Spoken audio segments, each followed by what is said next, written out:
When it comes to pornography specifically, I've heard a lot of arguments that watching too much of it is going to kind of create an addiction, and then through that addiction, it increases your tolerance just as a drug would, and then that's why you get people that start watching the questionable content or the illegal content.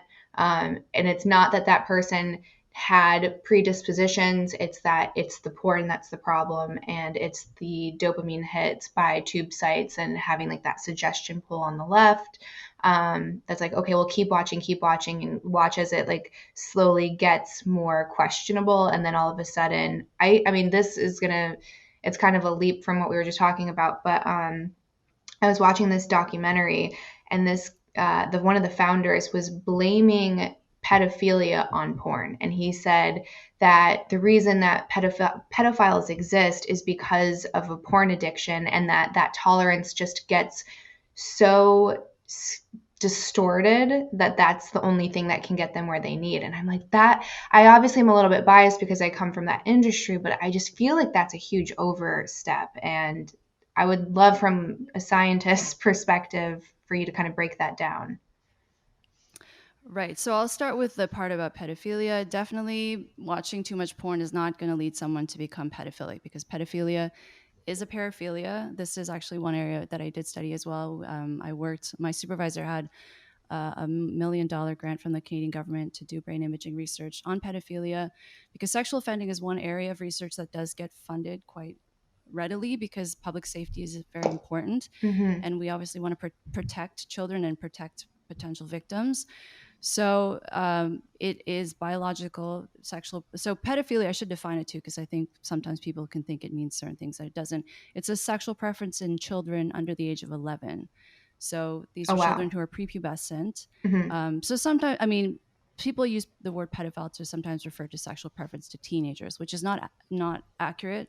That can be hebephilia, which is an interest in kids between 11 and 15. Again, it's about consent. I do not believe children can consent to sex. So, Mm-hmm. but in terms of pedophilia, no, it's hardwired in the brain. It's from birth, Oh, wow. and it's not something that can be learned.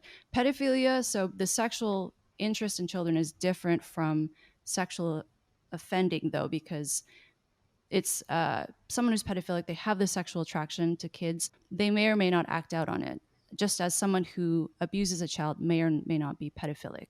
So people sexually abuse kids, unfortunately, for a number of different reasons. Sometimes they are sexually attracted to children, and in other cases, it can be because they're antisocial. In some cases, it's because they can't get access to an adult partner.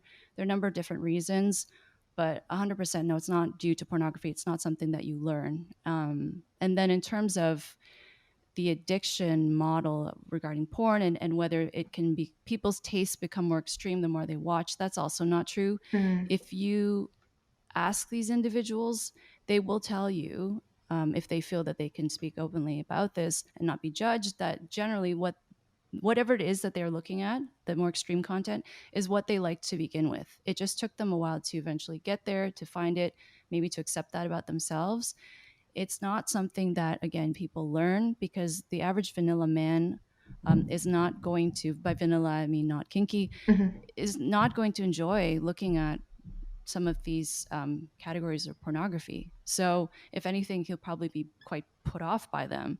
Mm-hmm. So, I think a lot of that stems from, again, just people being very uncomfortable about sex. And also, whenever people have issues in their lives, and if there is anything to do with sex, or if those issues touch at all on sexuality, people are quick to blame sex as the problem, as opposed to looking at what is this really about?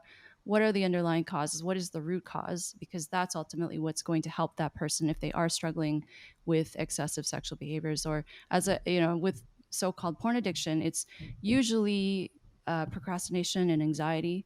So people use porn as a way to cope with stress and to soothe themselves. Mm-hmm. Um, and so, if you give them better coping strategies so that they don't rely on pornography to feel better, then the problem goes away. They're not as reliant on it. They're not spending hours. I mean, some of the people I would talk to spend 12 hours a day looking at porn, which is really extreme and obviously Hmm. affects their relationships. So some people get upset with me when I say this because they're struggling and I understand, or they've had relationships that have been affected Hmm. by a partner who is struggling. And I definitely empathize with them. And I'm not saying that what they feel is not real.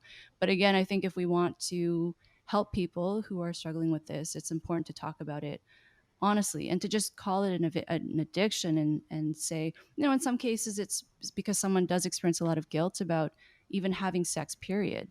So they may not even have a so-called problem with sex and maybe just having a healthy sex drive, but they consider themselves to be an addict because they feel guilty about that.